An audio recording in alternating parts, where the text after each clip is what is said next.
Hey, it's Theo and thank you for joining me. And today we will be reviewing the new Warlock card from the Lost City of Ngoro. So let's jump right in with the very first one, which is the quest.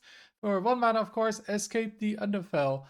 Play 6 temporary cards. Reward Underfell Rift, which is open a rift to the Underfell for 5 mana. Throw cards into summon 2 random Fell Beasts. And then what are those Fell Beasts? They're the Fell Raptor, Fell Screamer, and Fellhorn, which are charge elusive 4/4, a rush lifesteal 5/3, and a 3/5 taunt reborn. So this mechanic is basically discard in a better way of things, so you can actually choose what to discard instead of random cards. And I think the reward is pretty powerful, just getting 2 quite good minions every turn.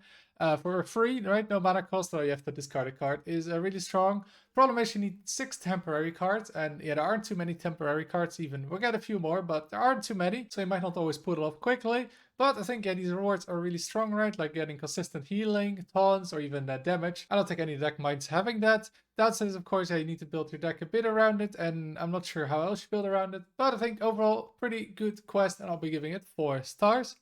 Now, then one of those cards with the temporary tag we'll have is the Cursed Catacombs, a 0 mana Fel spell. Discover a minion from your deck, make it temporary. So it's a tutor, that's always strong, and this is a 0 mana tutor. And we've only had one of those before, which was Aquatic Form, which shows up in pretty much every druid deck because it was so insanely strong. Now this one lets you get a minion instead of just the bottom 3 card, which is definitely stronger because you kind of know what you're gonna get. Now discovering a minion is of course really strong and lets you potentially get your win con, especially if you're not running a lot of minions. And the only downside to this card of course is that you make it temporary, so you can't just get a high cost minion and then win with it. But it is 0 mana, discover a minion, and yeah, that's just insanely strong. 0 mana, choose a minion, just like Aquatic Form, so I'll be giving this 5 stars. Then one of the cards we have to help the quest is the Blood Petal Biome, a 1 mana 2 durability location. Discover a temporary 1 cost minion. So obviously, yeah, you gotta put this in your quest deck because you need these temporary minions. Again, there aren't too many of them. In this way, for 3 mana, you get 2 temporary minions, which allows you to complete a third of your quest. And it just seems kind of solid. And the downside, of course, is you can't just play turn 1 because it's temporary. You do need to play those minions. So if you play this turn 1, then you can play the minion turn 2 and turn 4. But it's all 1 mana, right? So it's really easy to fit in your turns as usual with 1 mana cards. And this looks like an easy way to complete the quest, or in the late game to discard one of these minions to get those Fell Beasts. So yeah, just seems solid to me in the quest deck, and I'll be giving it 3 stars. Then another card for those temporary decks is the Spelunker, a 2 mana 2/3 Battlecry. Your next temporary card costs 2 less, so you want to be playing this in a temporary deck, but I don't really see it being that strong. It's 2 mana to cheat 2 mana, and yeah, that kind of belongs in a tempo deck, and I don't think Warlock has that kind of tempo deck right now. But I can see this being played in like maybe a combo deck. You play that 0 mana spell that discovers a temporary minion, and you just make it 2 less. So basically, any minion in your deck can be 2 less, although that can obviously be kind of inconsistent because yeah, you need the minion to stay in your deck and you don't really have control over that. So I think this card is not going to be worth it in most decks, so I'll be giving it 2 stars. Then we have another temporary card, which is the Tunnel Terror, a 3 mana 4/3 beast. Left rattle, get 2 random temporary 2 cost minions. So again, you'll likely be playing this in the quest deck just because of the lack of temporary cards. But by itself, yeah, this card isn't very good.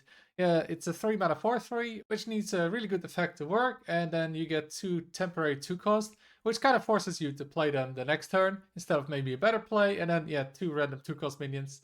They're not that amazing. Also late game it's kind of awful because yeah, late game you want to have cards with an immediate impact.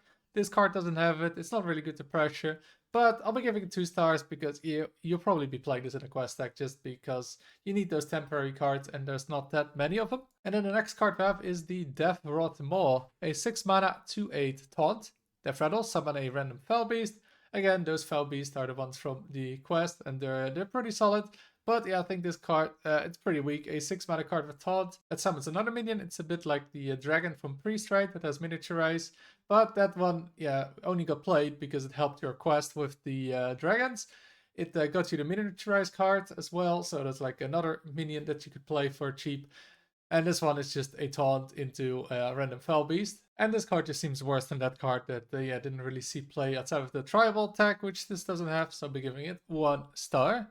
And then we have the second legendary for Warlock, which is Razidir, a 4 mana 7/7 demon beast. Valkyrie, discard a random card from your hand. Kindred, your opponent's hand instead. So yeah, it's a 4 mana 7/7, which is a pretty good tempo, but the Battle Cry is discarding card, which is a bit of a downside. Not really something you necessarily want to do. There's no upside to discarding it. But yeah, Kindred is pretty solid, right? You discard a card from your opponent's hand. But yeah, I don't think it's too powerful. The fact even nowadays, there's so much card roll that losing a card doesn't really mean much.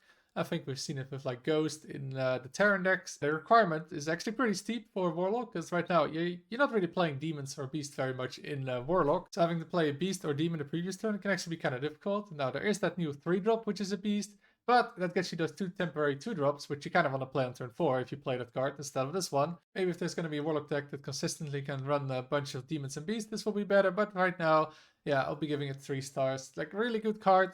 But yeah, the Kindred is just a bit hard to pull off. Then we're going to Caustic Fumes, a 4 mana Fel spell. Destroy an enemy minion, Kindred, deal 2 damage to all minions. So Fel spells, yeah, there aren't really that many for Warlock. None of them see play right now. So Kindred, again, is really hard to proc with this card. And Destroy an enemy minion, yeah, there's already Siphoned Soul and nobody plays that. And this card is just the worst Siphoned Soul, unless you Kindred, and even then the 2 damage also hits your minions. So that's also a bit of a downside. Yeah, I don't see a situation where you want to be playing this in with the current card pool. Just no good Fel spells, and then, yeah, a worse Siphon Soul without it. Just doesn't seem worth to be running, and I'll be giving it 1 star. Then the next card we have is the Whispering Stone, a 5 mana 0/8 Taunt. Death Rattle, get 2 random Fel spells.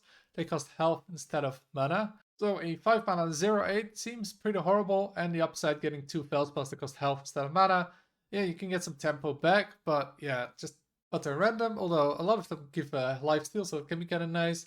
But yeah, just 5 mana, do nothing immediately, and then maybe you get some useful card. Yeah, that's just not worth running in your deck, and I'll be giving this card 1 star. And the last card we have is the Story of Lakari, a 7 mana spell. At the end of your turn, discard a card and fill your board with 3/2 imps. Last 3 turns. So this is like an aura, but for Warlock, and you get a full board of imps for 3 turns, and that is a lot of stats. That is really annoying to face. I can already imagine, right? This gets played, and you have to have like 3 board clears to deal with all of these. Now the problem with this card is I don't know what deck you want to be playing this in. There are no decks at the moment that really want to be running this, but yeah, the effect is pretty powerful. Downside also is that, yeah, if you play other minions, this effect goes down in value, right? Like you play 2 other minions, maybe have a location, yeah, you only get 4 3/2 imps, and you discard a card every turn, which is definitely not a good thing. Even with all the draw we have right now, yeah, you still rather not discard a card. Honestly, it feels like this card is kind of hard to judge because it's so many stats, but yeah, these kind of cards often haven't worked out to just fill your board. But yeah, this card does it 3 times, and that's just a lot of stats, and I feel like it's got to be working somewhere, so I'll be giving this card 3 stars. And these are all the Warlock cards, and yeah, do you think the quest is going to be good with all the temporary cards? Let me know in the comments down below. If you enjoyed the video, make sure to like and subscribe. Thank you for watching, and until next time.